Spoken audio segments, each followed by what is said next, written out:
lo comparto todo con ellos. Y llevo varios años colaborando con Vanessa, colaborando con Berto, colaborando con Corripa, trabajando, entre comillas, en el jardín, porque el jardín es cosa de ellos, el jardín es cosa de Berto.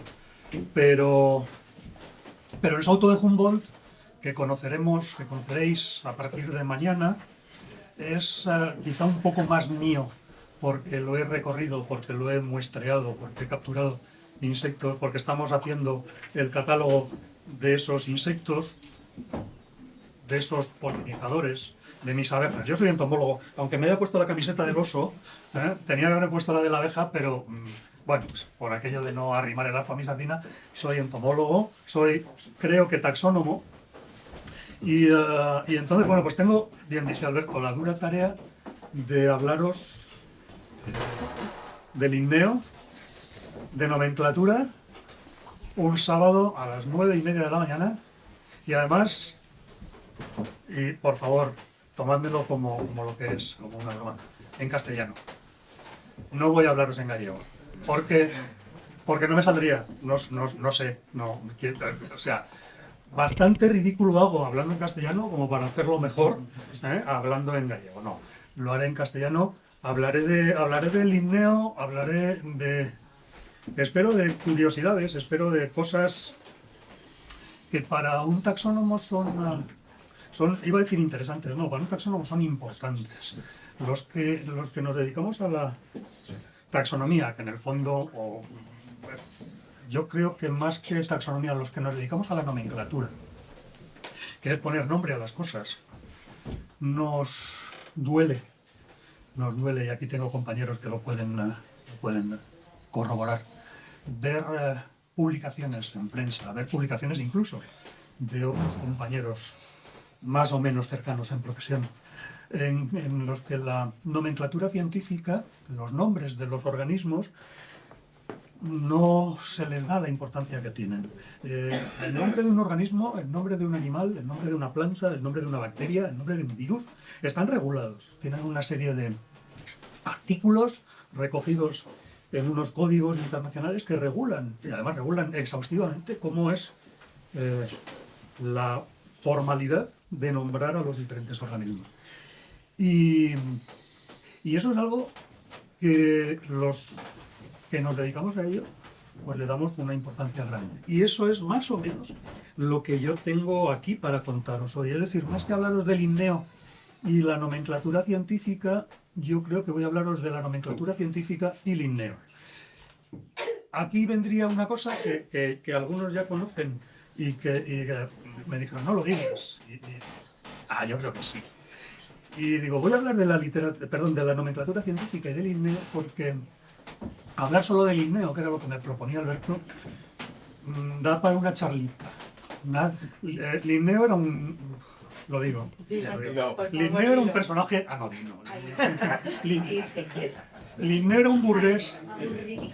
Linneo era un burgués que tenía sus cositas, pero nada más. Ahora, bien es cierto que Linneo ha pasado a la historia después de más de 200 años. Y yo estoy aquí hablando de él. Y seguramente dentro de 200 años no haya nadie hablando de mí. O sea que yo también soy un burgués y también soy anodino, pero no hablarán de mí. Bueno, pues esa es la idea. Y la idea es hablar un poco de nombres y de por qué de los nombres. Y si queremos comenzar de alguna manera, pensemos que desde que el hombre tiene conocimiento de sí mismo, ha sabido o ha querido o ha necesitado nombrar lo que le rodea. Y nombrar lo que le rodea es nombrar los organismos que tiene a su alrededor, nombrar los animales. Y esto, como digo, pues casi desde mucho antes de que el hombre supiera siquiera qué era la ciencia o hubiera comenzado a ejercer como científico en algún momento. El poner nombres comunes, nombres a lo que el humano tenía cerca, es algo que, como digo, va asociado a él desde el primer momento. Quizás se identifica cuando se diversifica la cantidad de organismos que tiene a su alrededor. Es decir, cuando el ser humano se asienta, cuando el ser humano deja de seguir rastros y deja de alimentarse de los frutos del bosque y pasa a una vida más sedentaria, una vida más en comunidad. Primero va a tener más cantidad de animales a su alrededor, de animales y plantas. Perdonadme si sesgo toda mi charla hacia los animales. Ya digo, yo soy zoólogo, soy entomólogo, pero cuando hable de nombrar, me da igual animales que plantas, pero lo sesgaré hacia los animales por deformación. Pero en cualquier caso, a animales y plantas que les rodean, desde que comienza a cultivarlos de una manera u otra, pues ya digo, aparece o comienza esta diversificación y el hombre necesita nombrarlos no solo para sí mismo, sino para poder intercambiar esa información con los que le rodean. Cuando el hombre se asienta y cuando el hombre crea comunidades, la necesidad de comunicar es mucho mayor. La necesidad de comunicar aumenta frente a la vida anterior en la que ese formato de hombre nómada, cazador, recolector, en el que apenas vive en familia, pues la necesidad no es tanta. Y a partir de este momento, pues claro, comienza una historia de muchos miles de años en la que las diferentes civilizaciones han sentido la misma necesidad. Y aquí es donde yo me planteaba, ¿qué hago? Cuento, hablo de chinos, hablo de indios, hablo de egipcios, hablo de sumerios, hablo de... porque históricamente pues el hombre siempre ha tenido, quiero decir, pues hablar de, yo qué sé, del papiro de Ebers, por poner un ejemplo, o de las tablillas sumerias.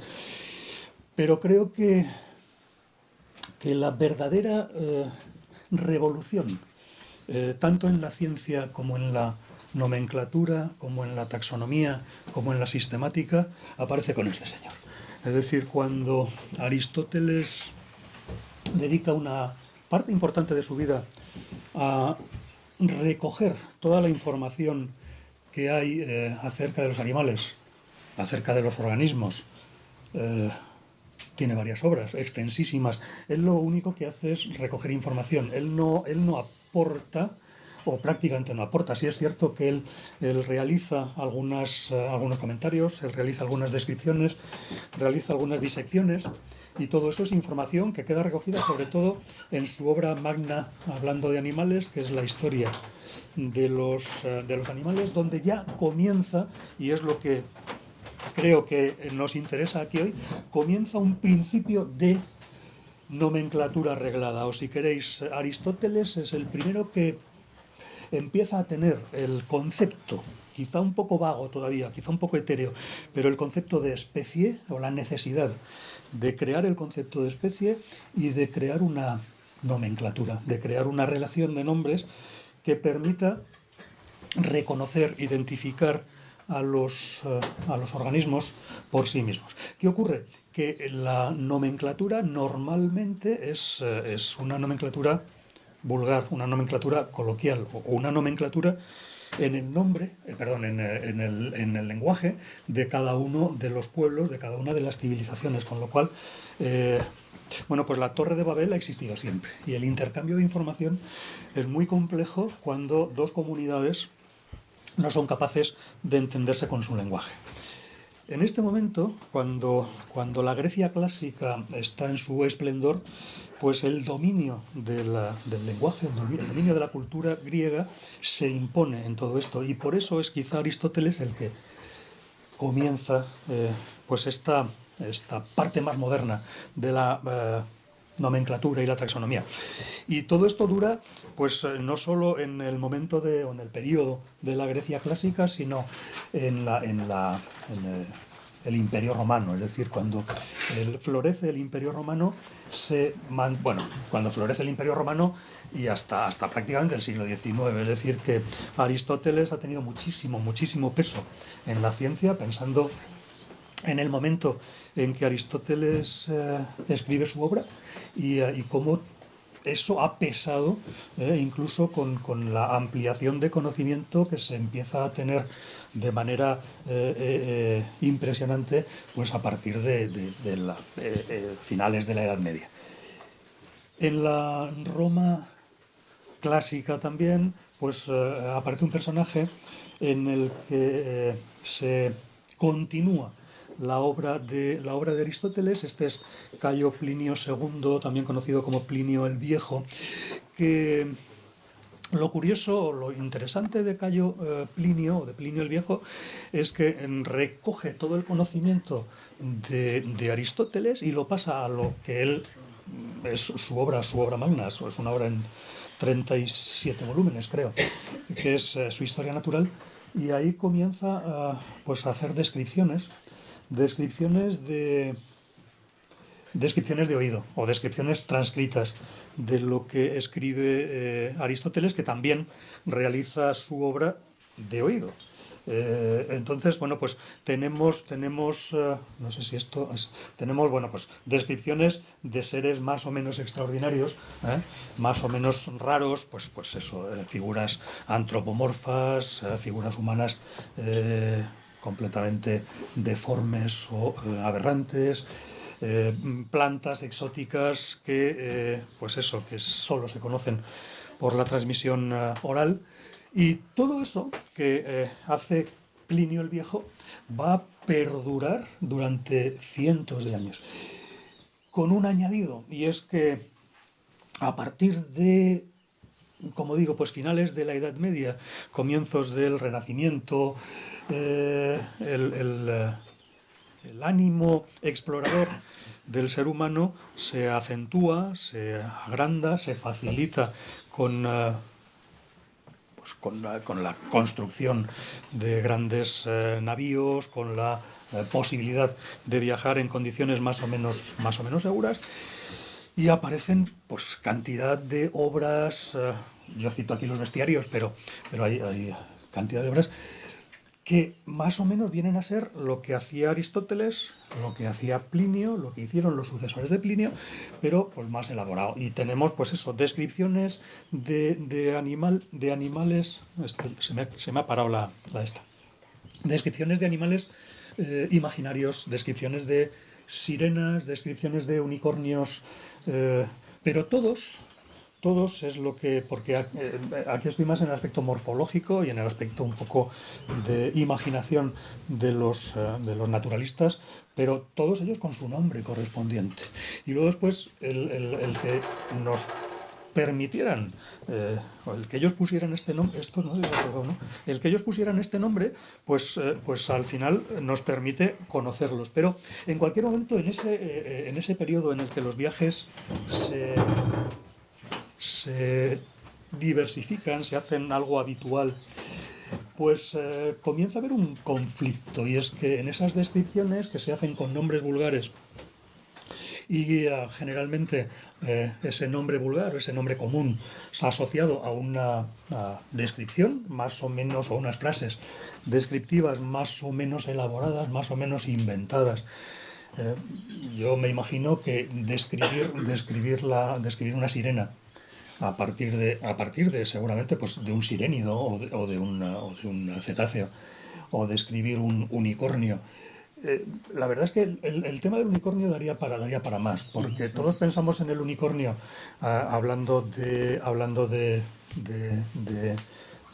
¿cómo eran de los narvales. Es que estaba pensando en el nombre científico, pero no me lo sé. Hablando de los narvales, pero tiene más historia, porque si pensamos que el unicornio se representa como normalmente, salvo en la última época que ya le ponemos el arco iris, normalmente se ha representado como un caballo blanco con un cuerno, y eso tiene su porqué y tiene su historia. Y ese porqué y esa historia, que no lo voy a contar porque si lo contase ahora lo iba a hacer mal, porque no lo traía preparado y no me acuerdo, pero sí es cierto que eso es reflejo de esto. Es decir, se hacen nombres comunes, se hacen frases descriptivas de animales, de organismos que el autor, el que está haciendo la descripción, no ha conocido en su vida. Entonces lo mismo se describe un unicornio, que se describe perfectísimamente, y así queda reflejado en su lámina el rinoceronte de Alberto Durero, por ejemplo, ¿no? Que se ve perfectamente que es un rinoceronte, y todo eso es de la expresión oral de los viajeros más o menos científicos que había en la época. Y todo esto al final resulta que es poco práctico. No se elabora una nomenclatura como se necesita para hacer algo científico. Sí es cierto que en este periodo de viajes pues ya comienza a haber un interés por la clasificación, sobre todo por la clasificación, más que por la nomenclatura, es decir, organizar los animales, porque se conocen cada vez más, se ve, se aprecia que hay relaciones más o menos íntimas entre unos grupos de animales y otros, y eso despierta el interés de la ciencia, pensemos la ciencia del siglo XV. Y entre estos científicos de la época, pues a mí me gustaría destacar, quizás someramente, y creo que me estoy enrollando mucho y tengo mucho... No, lo digo por el tiempo. Cuando me queden media hora me sacas el cartel, por favor. No tengo cartel por media hora, pero bueno. Sí, o me tiras, porque si no, la última media hora no la cuento. Bueno, pues digo, en esos momentos aparecen los que son considerados como padres de la zoología y los que creo que comienzan de una manera más o menos seria a hacer clasificación en animales, que son Gesner y Aldrovandi. Gesner es un médico suizo que comienza a realizar descripciones basadas en lo que le cuentan los viajeros, pero con cierto rigor. Aunque, bueno, pues vemos, lo mismo nos da la descripción del rinoceronte, que tenemos aquí, pero ya no me funciona así, el rinoceronte, que tenemos aquí abajo, como, bueno, pues animales más mitológicos, como puede ser, pues eso, esto, yo no sé si es una arpía, o parece una arpía por las garras, o una hidra, pero tenemos lo mismo el puerco espín, o tenemos lo mismo el esturión. Y lo curioso no es la descripción, es que vemos que aquí dice de rinoceronte o de rinocerote, y aquí dice de acipensere. Es decir, ya comienza poniendo nombres. Se empieza a reconocer el concepto de especie, un concepto que en aquellos momentos se empieza a establecer y se continúa intentando establecer.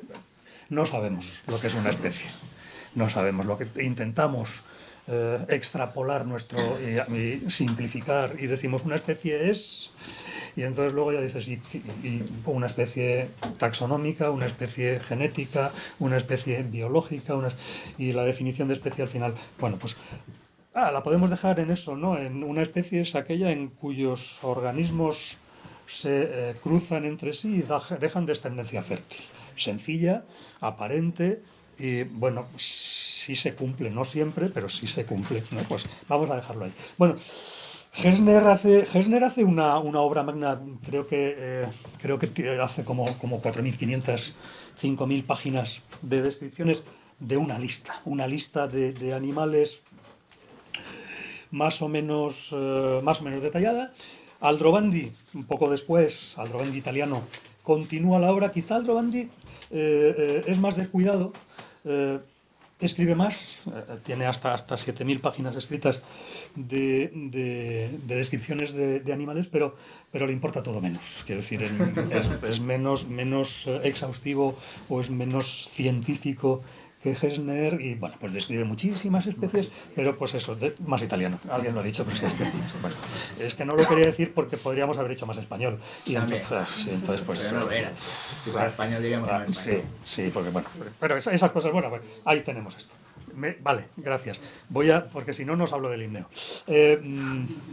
Pero fijaos, ¿no? Pues hace descripciones de animales. Aquí os he traído... ¡Ey! Quieto tú. Aquí os he traído pues animales fantásticos, animales que se basan en datos ni probados ni confirmados, animales de leyenda, que ojalá pudiéramos conocer, que están muy bien, pero que no existen, que bueno, pues hubieran ampliado muchísimo el catálogo de... Ahora que estamos todos preocupados con la biodiversidad, anda que no tenía biodiversidad la obra de Aldrovandi. Ahí había cientos de nombres de animales fantásticos, de animales inventados, que bueno, pues... Pero sí es cierto que ahí comienza, por un lado, la conceptualización de la especie y, por otro lado, la necesidad de clasificar, ahora ya sí. Y se establecen distintas clasificaciones, quizá a mí la que más me gusta, no sé si es la que más me gusta o la que es más sencilla de contar, y por eso la he traído aquí, es la de John Ray, que en el siglo XVII, más o menos, bueno, pues realiza esta clasificación que es curiosa porque ya se conoce de alguna manera la morfología interna de los animales y su fisiología, y entonces, bueno, pues Ray hace esta clasificación sencilla, pero, bueno, pues podríamos decir válida, entre comillas, ¿no? Él diferencia entre animales con sangre y animales sin sangre, es decir, animales superiores y animales inferiores, y dentro de los animales con sangre, los que tienen respiración pulmonar, por un lado, y los que tienen respiración branquial. Hasta ahí todo correcto, es decir, bueno, pues podríamos pasarlo como válido. Dentro de los que respiran por pulmones, los que tienen el corazón con 2 ventrículos, ahí estarían los vivíparos o cuadrúpedos, y los ovíparos con plumas, las aves, estarían los del corazón con 1 ventrículo, los reptiles, y los que no sabíamos muy bien cómo tenían el corazón, que son los cetáceos. En aquellos momentos los cetáceos no sabíamos dónde ponerlos, es decir, tenían respiración pulmonar, porque eso sí parece que se veía, ¿no? El salir, el emerger para realizar el intercambio gaseoso, pero poco más. Eran peces, no eran peces, no sabíamos, no se sabía. Y dentro de los animales sin sangre, bueno, pues ahí sí que eso ya era mucho más descuidado, porque desgraciadamente los animales sin sangre han preocupado mucho menos a la ciencia, históricamente han preocupado mucho menos a los científicos, han preocupado mucho menos a la gente en general. Es decir, que eso es una cosa que a mí me llama mucho la atención, ¿no? De hecho, es algo que tengo entre manos, se me acaba de ocurrir ahora, que se me acaba de ocurrir decíroslo, pero no. No, tengo entre manos un trabajo con una alumna que es... hay algo hecho, pero no mucho, que es la posición filogenética de la empatía. Es decir, cómo el ser humano es mucho más empático con unos organismos que con otros. ¿Por qué acariciamos un perro y no acariciamos una lagartija? ¿O por qué pisamos una cucaracha y no pisamos un pajarillo? Joder, qué bestia, ¿no? Pisa un pajarillo. Y la cucaracha, pobrecita, ¿por qué? Es decir, esa distancia filogenética que hay en la empatía en función de la posición de los grupos animales me parece interesantísimo, me parece una cosa muy, muy curiosa. Y bueno, pues ahí andamos haciendo un trabajo de fin de grado, que tampoco va muy allá, pero bueno, pues eso. Y entonces, como digo, pues dentro de los animales sin sangre, pues Rey mete todo, mete moluscos, mete crustáceos, mete bivalvos, grandes animales, claro, los que se pueden tocar, y luego pequeños animales, los bichos, o sea, insectos y arañas y estos animales que desgraciadamente a algunos nos gustan, desgraciadamente para ellos, y bueno, pues que no servían para mucho. Bueno, sí es cierto, y aquí ya meto un poquito la parte de hablar de otros organismos, que la necesidad de establecer clasificaciones es casi más desde el punto de vista botánico que desde el punto de vista zoológico, y tenemos el ejemplo con Tournefort, que fue el que comienza a establecer una catalogación más o menos concreta de plantas, es decir, que Tournefort lo que hace es un catálogo vegetal, pero un catálogo vegetal en el que la nomenclatura ya empieza a tener sentido, empieza a verse útil. Y Tournefort lo que hace es abrir la puerta a lo que continuará después Linneo, que es el sistema de nomenclatura unificado. Tournefort lo que hace es descubre lo que es el género en concepto. Yo no sé si todos tenemos en mente lo que es un género científico. Un género, no voy a intentar ir más allá, un género es un conjunto de especies. Una especie, más o menos ya hemos dicho, ¿no? Somos los que somos capaces de reproducirnos entre nosotros, vamos a decir son especies. Pues el conjunto de especies más o menos similares, ahora después, si me da tiempo, si me deja Alberto, os lo amplio, pero el conjunto de especies similares forma un género. Y para Tournefort, el género estaba tan claro que lo define con una palabra. Una sola palabra indica lo que es el género, es decir, es capaz de sintetizar en una sola palabra un concepto mucho más amplio, mucho más general y mucho más vago. Y luego cada una de las especies, ahí sí, ahí continúa la tradición anterior y lo que hace es una frase descriptiva, un pequeño párrafo, unas notas descriptivas, pues comentando, ahí está más o menos, pero tampoco, es que no sé, porque esto es un poco su biografía.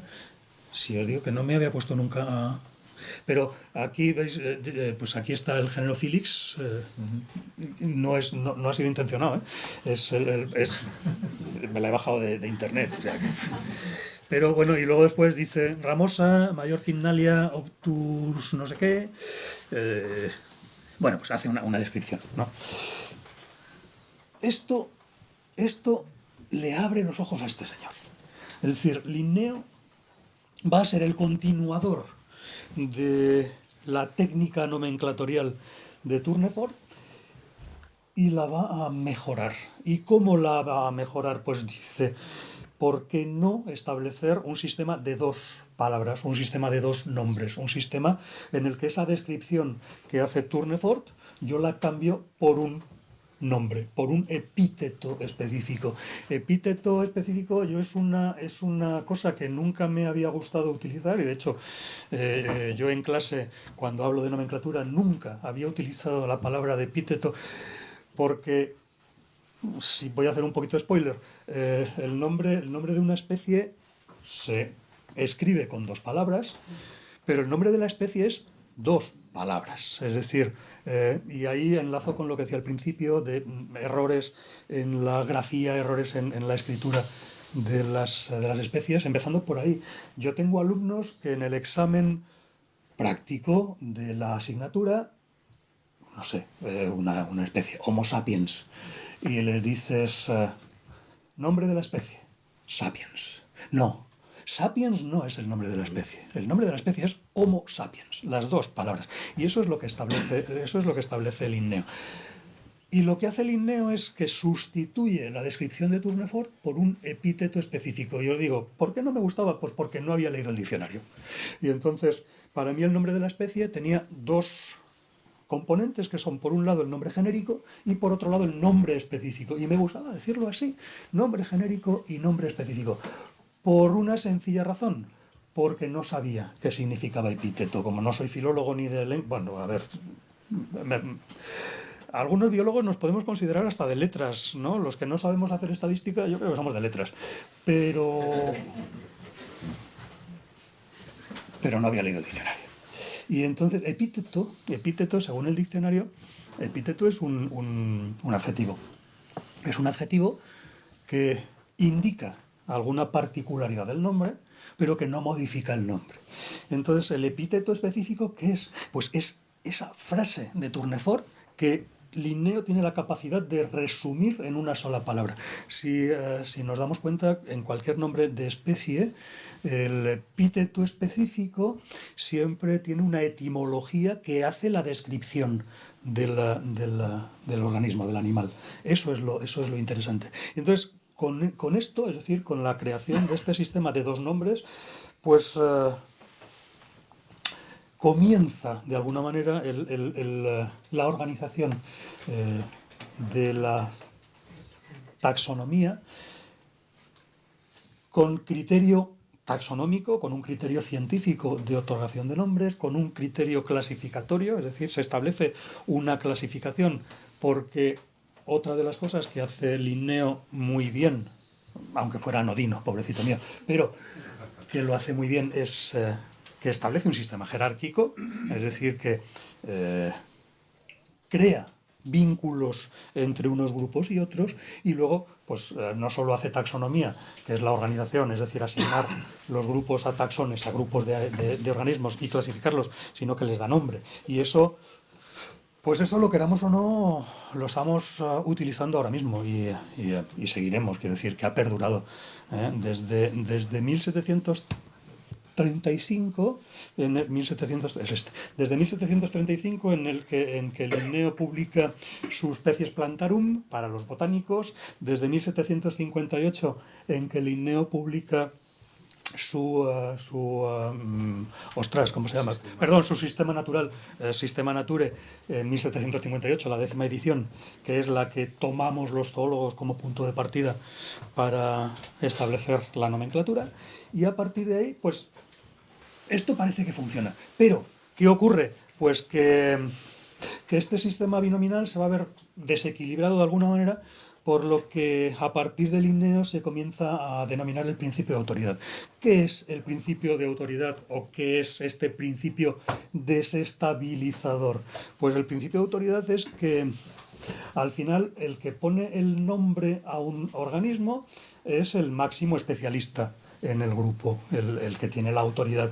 Pero claro, y aquí ya entramos con esas cuestiones provincianas de unos países contra otros, o sea, la máxima autoridad de Inglaterra o de Gran Bretaña no es lo mismo que la máxima autoridad de los Países Bajos, y cada país tiene su máxima autoridad, y entonces pues cada máxima autoridad pone un nombre.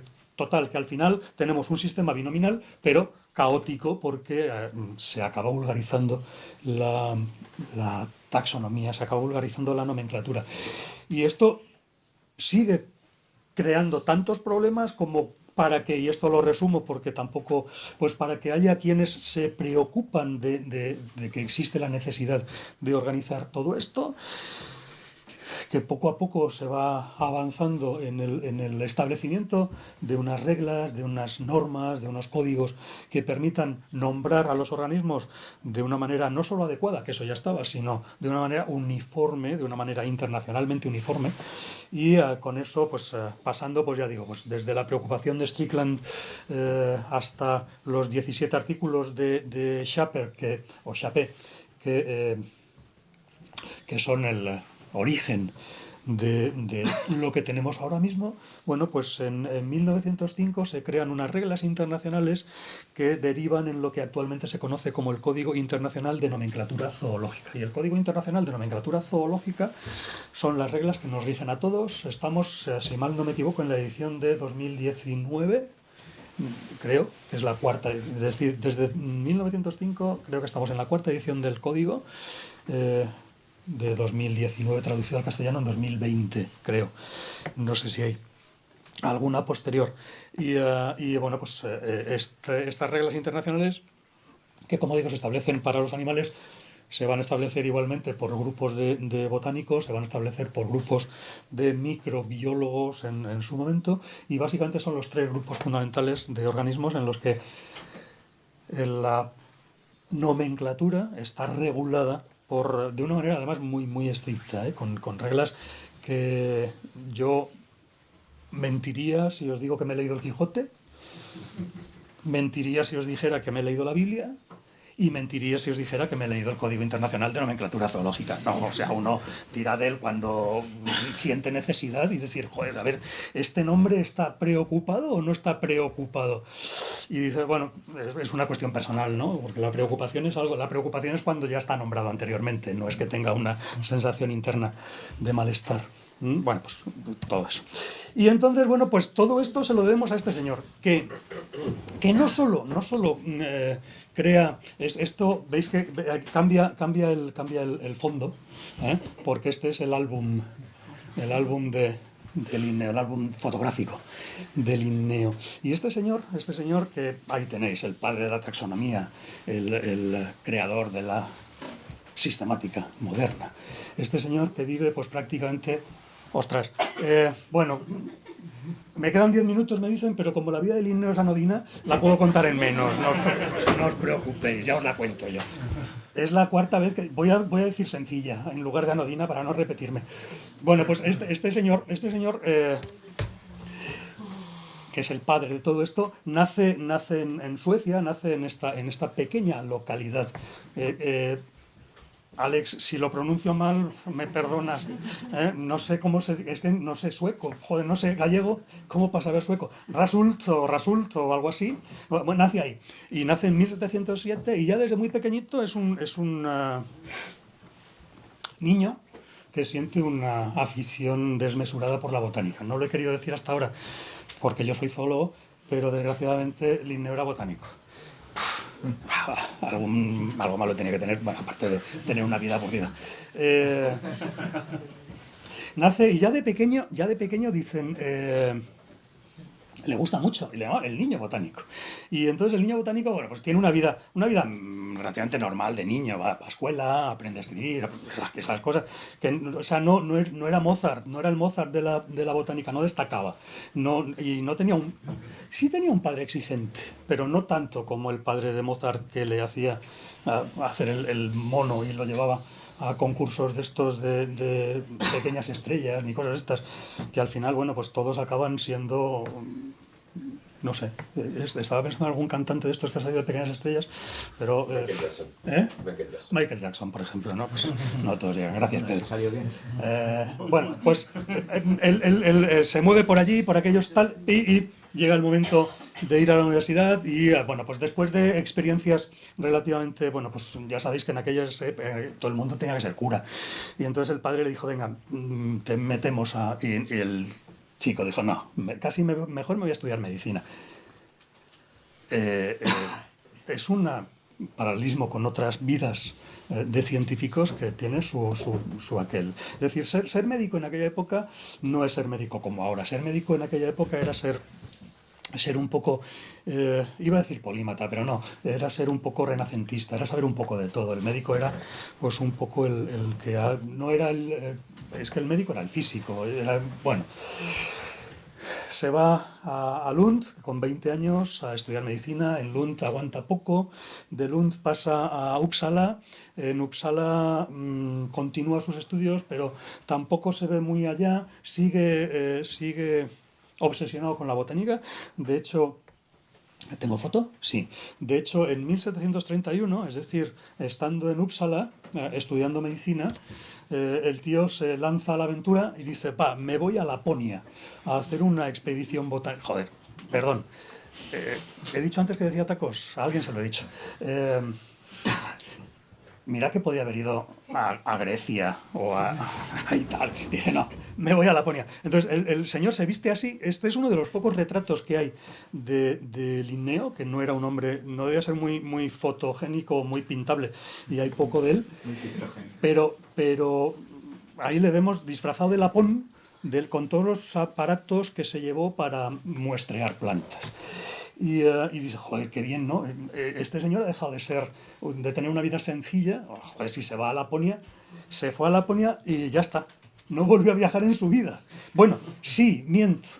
Viajó porque en Uppsala se cansó de no era un hombre muy constante y se marchó a esto está en holandés, a Harderwijk, en 1735, a terminar los estudios de medicina, que era lo que interesa. Pero, ¿qué ocurre? Que los estudios de medicina, digo, no eran lo de ahora, no hacían un MIR especializados, no eran neurocirujanos o no eran... no, era un poco general. Y una parte muy importante de los estudios de medicina eran el conocimiento de la botánica, el conocimiento de las plantas, porque los médicos tenían que prescribir tratamientos, y la mayoría de los tratamientos eran fitoterápicos, es decir, estaban basados en las plantas, con lo cual, bueno, pues él tenía ahí su pasión y él continuaba estudiando plantas, pero se marcha a Holanda. Fijaos, 1735 se marcha a Holanda a terminar sus estudios de medicina y Vale, solo 3 cosillas más y ya me acabo. Y en 1735 publica su Species Plantarum, es decir, que ya el tío está ahí con toda la botánica metida en la cabeza, con toda la clasificación botánica, que al final es lo que hace. Bueno, pues termina su periplo por Laponia, termina sus estudios.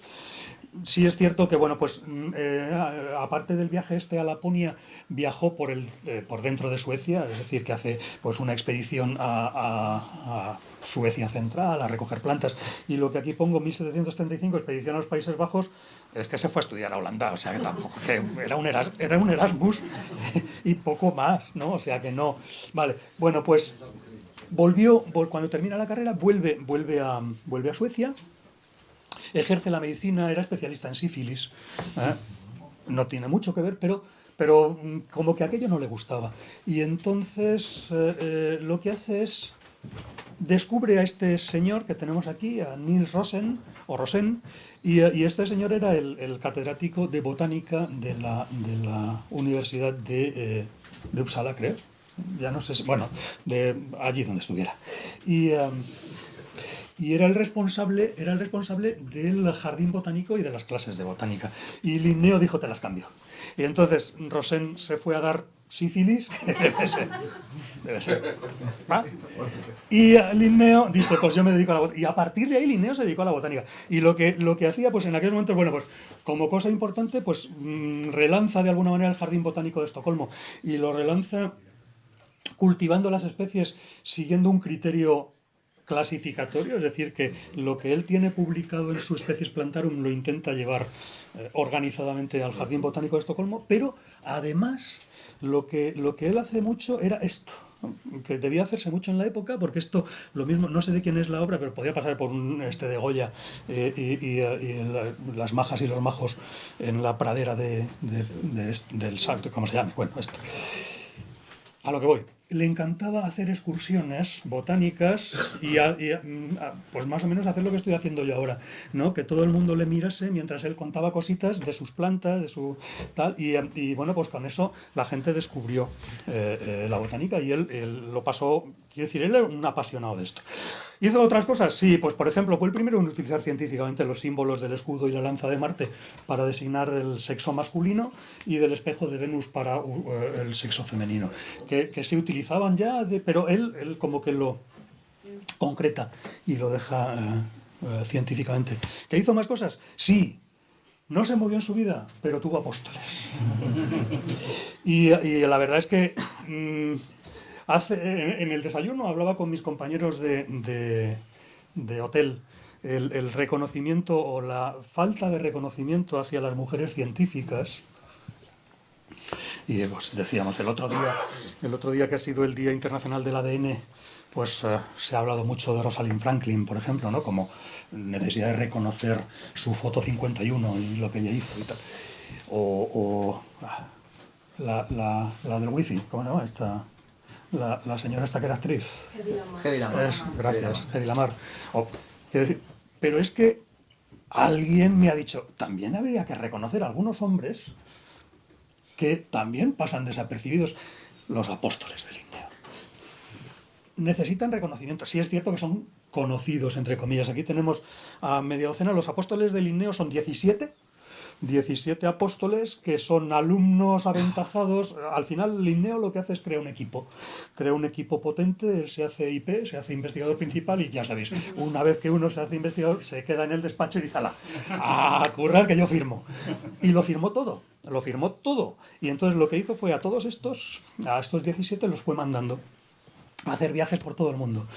Contó con el compromiso, con la connivencia del conde Gustaf Tessin y sobre todo con la Compañía Sueca de las Indias Orientales.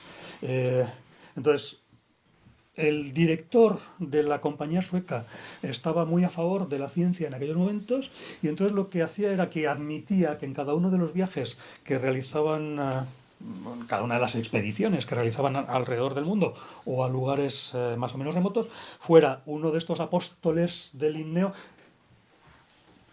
sin segundas, de verdad, Sandra, eran apóstoles científicos nada más. Linneo de ayer no decía. Linneo, hombre, Linneo estaba casado, tenía esposa formal, una esposa del siglo XVIII como Dios manda, que luego le vendió todas sus pertenencias, o sea que no le quiso mucho, pero bueno, tenía esposa. Bueno, pues el director de la compañía sueca estaba encantado con esto y entonces bueno, admitía uno de los apóstoles en cada uno de los viajes. Los apóstoles iban en condición básicamente de médico de a bordo o de cura de a bordo o sacerdote o no sé cómo se llama en Suecia esto, y lo que hacían era seguir las instrucciones de Linneo para recoger plantas básicamente, que era pero al final acabaron recogiendo de todo. Y voy a destacar dos pinceladas. La primera, por lo que trajo consigo. Christopher Tarnström fue el primer apóstol. A comienzos del año 1745 viaja a China para hacer una expedición según el encargo de Linneo, y poco después, el mismo año, o sea, poco después, yo creo que no había llegado a China todavía, murió. Murió de unas fiebres, murió de un tal... Y claro, murió, y la mujer de Turnstrom fue a Linneo a pedirle explicaciones, lógicamente, es decir, has mandado a mi marido y ha dejado huérfanos. A ver qué hacemos ahora, una indemnización, un algo. Bueno, pues Linneo no sé si la indemnizó o no, pero lo que sí dijo es: no vuelvo a mandar un tío casado en mi vida. Y los mando a todos... los mando solteros.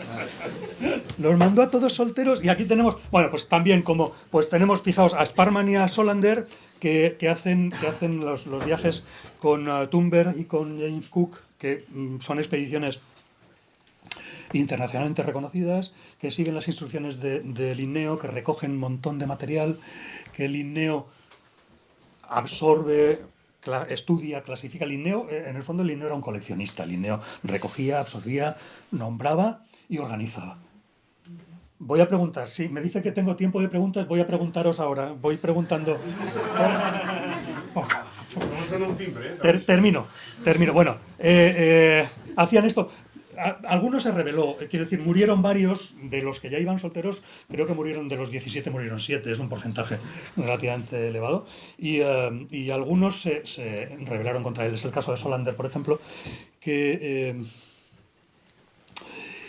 se cansó de darle, dijo: yo también quiero hacer mi grupo de investigación, y se independizó y no le daba sus datos a Linneo, y ahí hubo un rifirrafe, un enfrentamiento, unas cosillas y tal. Bueno, Linneo termina sus días más o menos reconocido. De hecho, en 1761 entra a formar parte de la nobleza sueca, y entonces cambia su nombre. Linneo es un hombre que ha tenido muchos nombres, por aquello de la nomenclatura. Estaba yo ahí haciendo...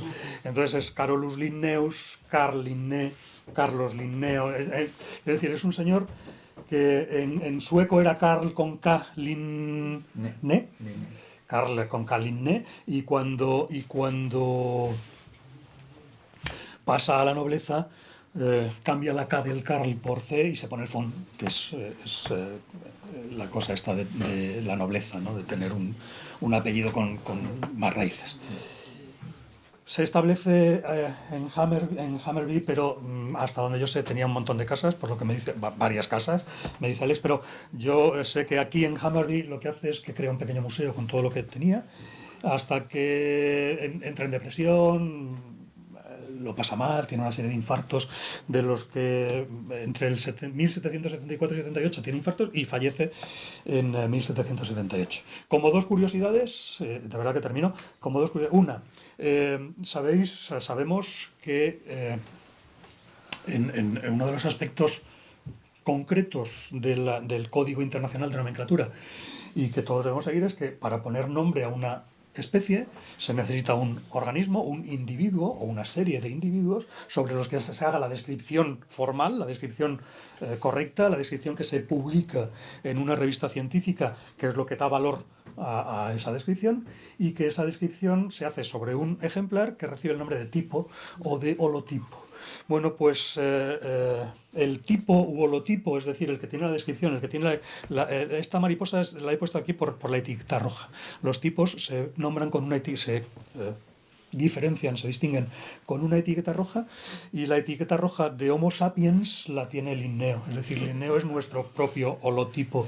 Se lo asignaron por aquello del cariño y tal, porque debía ser feote y no muy representativo, pero bueno. Y para terminar, pues Linneo dejó una colección, ahí digo, pues de aproximadamente 14.000 plantas, 3.200, que ya está bien, ¿eh? Bueno, 3.200 insectos, no. 3.200 insectos en 2 años los he cogido yo, o sea que no. Bueno, no, perdón. Que ahora hago captura sin muerte. Pero cuando yo hacía la tesis, 35.000 creo que tuve. O sea que no los maté, que no. Y unos 1.500, 1.600 moluscos, sin haber viajado en su vida. Es decir, es un tío que estuvo en su casa organizando todos estos miles de animales sin salir casi nunca de Suecia, que ya tiene mérito, con lo cual, bueno, pues eso se le reconoce. Y entonces, bueno, pues ahora tendría aquí, que solo voy a bueno, hablar un poco de... No, Esto, para que veáis que el sistema de clasificación de nomenclatura es sistema jerárquico que se basa en la unidad básica que es la especie, es que tengo que poner la foto, se basa en la unidad básica que es la especie y que un conjunto de especies se engloban en un género, un conjunto de géneros se engloban en una familia, familias, o si lo digo al revés, el gran grupo de los cordados, por ejemplo, que son, pues veis aquí, peces, anfibios, reptiles, aves, mamíferos, todos parafiléticos, pero ahí están. El gran grupo de los cordados tiene clases entre las que están, por ejemplo, los mamíferos, entre las que estamos. Los mamíferos, pues ahí tenéis delfines, puercoespines, equidnas. Dentro de los mamíferos podemos encontrar un orden de los muchos órdenes que tienen, que es el orden primates. Dentro del orden primates, que son monos así en sentido amplio, tenemos los homínidos. Eso ya nos va sonando más, es decir, los homínidos, los bonobos, los chimpancés, nosotros mismos, blancos, negros, azules, rojos, somos homínidos. Y somos homínidos, y los blancos, azules y rojos somos Homo. Y dentro de Homo pues hay una serie de especies, todas ellas con cercanía, que se agrupan en este género, y de todas estas especies que se agrupan en el género tenemos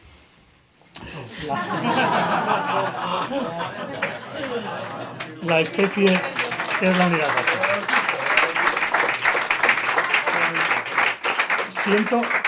Siento haberme enrollado mucho con Linneo, a pesar de que el tío fuera discreto en su vida, porque sí tenía para contaros un poco cómo se construye un nombre, pero para que lo tengamos todos muy claro, sobre todo la gente es que no os lo voy a decir vosotros, que os lo sabéis, pero la gente que escribe sin el nombre de una especie tiene dos palabras, lo he dicho, el nombre genérico y el epíteto específico, pero además, y esto lo digo porque es lo que le dio éxito a Linneo, además de eso va acompañado del nombre del autor que describe la especie, es decir, si estamos hablando de Homo sapiens, por ejemplo, sería Linneo, 1758, es decir, el nombre del autor que describe la especie y el año en que esta especie es descrita. ¿A dónde nos lleva eso? Nos lleva al principio de autoridad, al principio de autoridad, es decir, el autor que describe la especie es la autoridad en ese momento. Y cuando se le asigna el nombre del autor a la especie concreta, las otras autoridades ya pasan a ser autoridades menores. Entonces, cuando a mí me han publicado mi especie con mi nombre, pues los demás especialistas se aguantan y dicen, coño, pues mira, la ha descrito este. Jo, ya podía haber sido yo. Pues no. Pero perdura. Y ya está. Muchas gracias.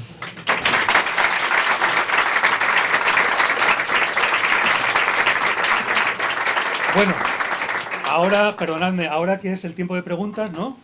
¿Cuánto nos queda? Bueno, ya acabáis de ver que es un hombre incontrolable.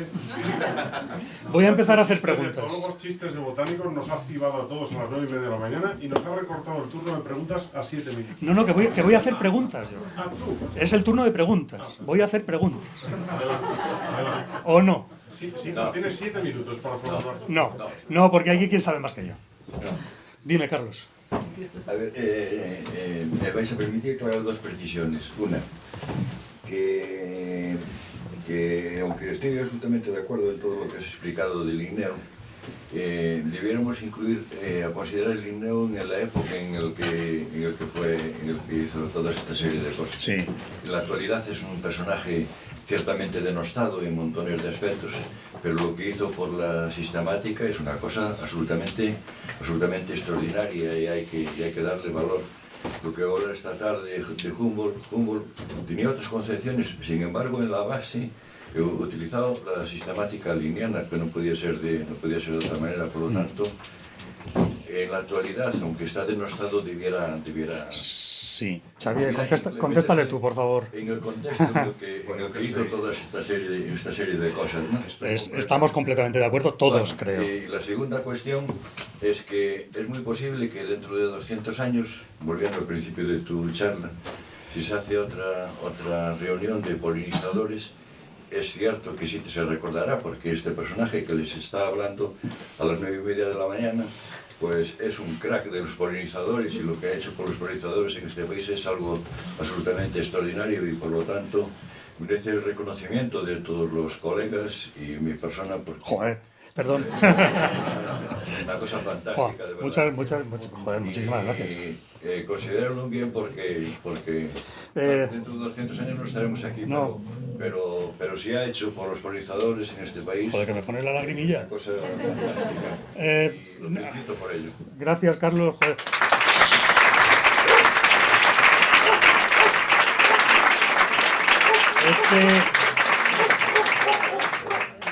Es que es mi amigo. También, eso también. También deciros que es cierto que los polinizadores son mi vida, pero yo le daría la vuelta. Es decir, el que no es nada sin los polinizadores soy yo, no los polinizadores sin mí. Los polinizadores tienen su vida y aquí los vamos a ver si podemos dentro de un rato en el paseo que hagamos. Pero mi vida son ellos y es mi vida científica, mi vida académica, lógicamente. Y se lo debo todo a los polinizadores. Muchas gracias. Nada, yo creo que ya nos podemos ir, joder. ¿Por qué no hablamos más? ¿Por qué no sea tan emotiva y tan bonita? No, puede ser también, ¿eh? Es maravilloso. Puede ser emotiva. Es maravilloso estar aquí con vosotros. Y a estas horas no. ¿Alguien más? Es muy difícil cambiar el holotipo de una especie, porque yo creo que tenemos ahí... A ver, es que aquí el problema que se plantea es... No, el holotipo no se puede cambiar, salvo que se pierda y entonces hagas un neotipo, pero lo que sí podemos hacer es una especie nueva.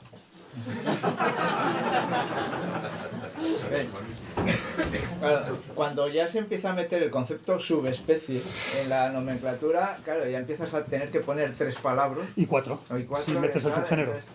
Entonces digamos, no hay una forma de... No. ¿Por qué es una subespecie y no una especie nueva? Pues porque tiene características suficientes como para diferenciarse diferenciar poblaciones unas de otras, pero no necesarias como para independizarse específicamente. Entonces, normalmente son especies, subespecies que están en proceso de especiación, pero no han conseguido todavía aislarse del todo y entonces se mantienen las... Carlos. ¿Me permites que te añada una cosa a lo que ha dicho Félix? Desde un punto de vista biogeográfico, una subespecie tiene un área de distribución más reducida dentro del área de distribución de la especie. Y naturalmente eso conduce a lo que acaba de indicar Félix. Pero tiene un área de distribución muy reducida, parcial, dentro de un área de distribución de la especie. Pues imagínate una subespecie, supuesta subespecie del noroeste de la península ibérica y que únicamente una población diferenciada por lo que acaba de decir Félix esté centrada en Pinada Nogueira. Ya estamos subespeciándonos. Vale. De aquí a tener especie nueva, Alberto, nada. Lo que os quedaba. Ahí tenemos el holotipo, ¿eh? Recordadlo que está ahí. Bueno, pues muchísimas gracias. Gracias a vosotros. Un aplauso y el regalo. Coño, Venga todos, que se lo pongan. perdona, alguien que no estuviera ayer... Joder, Conchi, te enseño lo que es. Conchi, David, Alonso. Es la taza de... Sí, no, es que ayer lo enseñaron. Claro.